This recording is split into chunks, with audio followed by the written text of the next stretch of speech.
अगर हम यहाँ से बाय रोड केरला जाएं तो हमें 36 घंटे लगेंगे। इसको इंग्लिश में क्या बोलेंगे और इसमें कौन सा टेंस यूज होगा?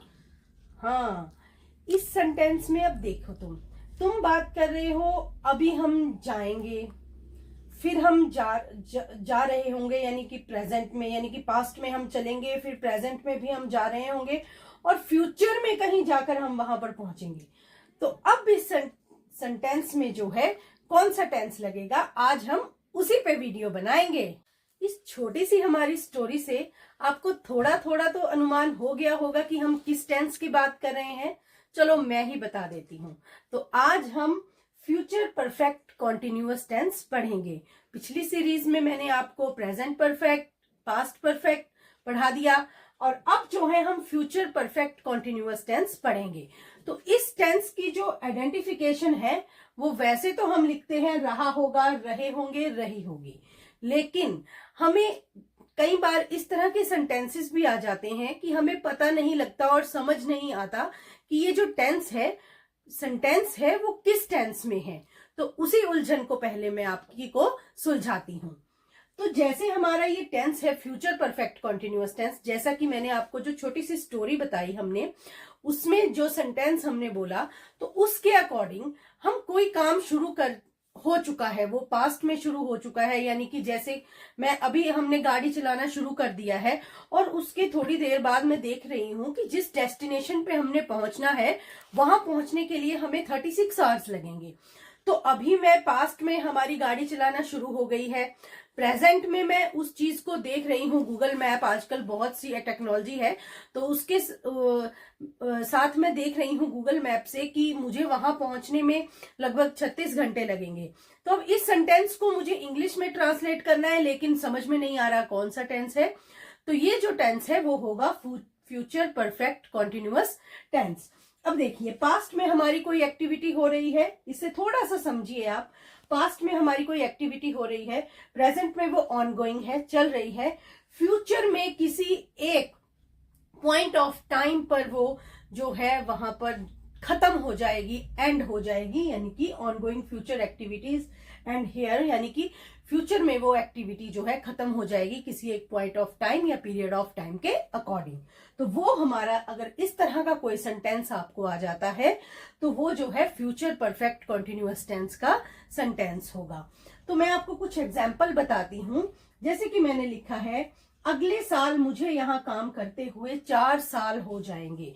ठीक है, अब आप इसमें देखिए, सेंटेंस को समझिए। अगले साल मुझे यहाँ काम करते हुए 4 साल हो जाएंगे। मैं पहले से यहाँ पे काम कर रहा हूँ, पास्ट की बात है। अभी मैं प्रेजेंट में बोल रहा हूँ कि मैं यहाँ पे काम कर रहा हूँ, और अगले साल की, फ्यूचर की बात कर रहा हूँ कि मुझे फ्यूचर में काम करते हुए जो है इस कंपनी में, जो जहां पर भी मैं काम कर रहा हूं, 4 साल हो जाएंगे। तो इस सेंटेंस को हम किस तरह चेंज करेंगे वो मैं आपको बताती हूं। नेक्स्ट ईयर, अगले साल के लिए हमने लगा लिया next year. I will have been working here for 4 years। अब जैसे कि आपको पता है कि ये जो टेंस है फ्यूचर परफेक्ट, यानी कि परफेक्ट कॉन्टिन्यूअस कोई भी टेंस है, उसमें हेल्पिंग वर्ब जरूर लगती है। तो हमने जब भी ये सेंटेंस स्टार्ट करना है तो सब्जेक्ट लगाएंगे, शैल या विल हैव बीन लगाएंगे, वर्ब की फर्स्ट फॉर्म के साथ आईएनजी और ऑब्जेक्ट। अब आजकल जो है हम चाहे कोई भी सब्जेक्ट हो उसके साथ हम विल का यूज कर लेते हैं। तो वैसे तो आई और वी के साथ शैल का यूज होता है, लेकिन आजकल जो है हम विल हैव बीन या विल या शैल की जगह जो है विल को पुट कर लेते हैं। तो इस तरह next year I will have been working here for 4 years। तो मुझे यहाँ पर काम करते हुए 4 साल हो जाएंगे। इस सेंटेंस में तीनों चीजें आ गई, पास्ट की बात हो रही थी, प्रेजेंट की भी बात हो गई और फ्यूचर में भी बात हो गई। अब उसके बाद लिखा है मैंने, 2025 में हमें इस घर में रहते हुए 3 साल हो जाएंगे। 2025 यानी कि 2025 में जो है इस घर में रहते हुए हमें 3 साल हो जाएंगे। पास्ट से हम इस घर में रह रहे हैं, प्रेजेंट में मैं बात कर रही हूं और फ्यूचर में वो बता रहा है कि कितनी टाइम ड्यूरेशन हो जाएगी। तो सेंटेंस की इंग्लिश है, by 2025 we will have been living in this house for 3 years। अब उसके बाद मैंने थोड़ा सा सिंपल से सेंटेंस भी बताए हैं ताकि बच्चों को समझ आ जाए, जो कि मैंने आइडेंटिफिकेशन बताई थी उसके अकॉर्डिंग। वह सुबह से खेल रहा होगा, तो यहाँ पर सब्जेक्ट आ गया ही, हमारे पास हेल्पिंग वर्ब आ गई, will have been playing since morning. Since और फॉर का यूज मैं पहली वीडियो में बता चुकी हूं कि प्रेजेंट परफेक्ट कॉन्टिन्यूअस टेंस में कि सिंस और फॉर को हम कहाँ यूज करेंगे, ठीक है। विल हैव बीन, अब ये नहीं सोचना है कि विल का मतलब यहाँ अलग होगा, हैव का मतलब अलग होगा, बीन का मतलब अलग होगा, ऐसा कुछ नहीं है। ये एक हेल्पिंग वर्ब है जो कि इस टेंस में यूज की जा रही है। जैसे कि आप आई के साथ एम लगाते हैं, ही शी के साथ इज लगाते हैं, उसी तरह जो है ये हेल्पिंग वर्ब जो है यहाँ पे यूज की जाती है। अब जैसे कि नेगेटिव सेंटेंस, आपको कोई भी नेगेटिव सेंटेंस आपको आ जाएगा, तो जैसे मैंने यहाँ लिखा है वे 2 बजे से नहीं खेल रहे होंगे। They will not have been playing since 2 o'clock, यानी कि तब जो है नॉट हमारा विल और हैव के बीच में आ जाएगा और बाकी सेंटेंस आपका अफर्मेटिव सेंटेंस की तरह ही बन जाएगा। अगर आपका इंट्रोगेटिव सेंटेंस है तो इंट्रोगेटिव सेंटेंस में विल पहले लग जाएगा, उसके आएगा।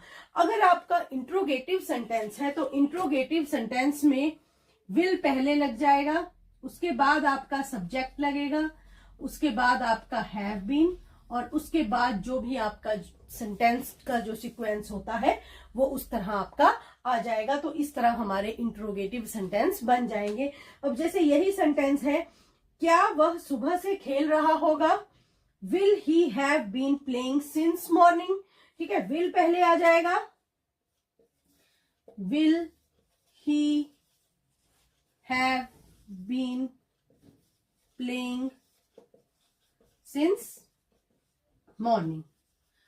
इन the last we put here mark of interrogation. तो इस तरह से आपका फ्यूचर परफेक्ट कॉन्टिन्यूअस टेंस जो है कंप्लीट हो गया। अगर आपको वीडियो अच्छी लगे तो लाइक, शेयर एंड सब्सक्राइब जरूर करें। Learn the way you never know it yet.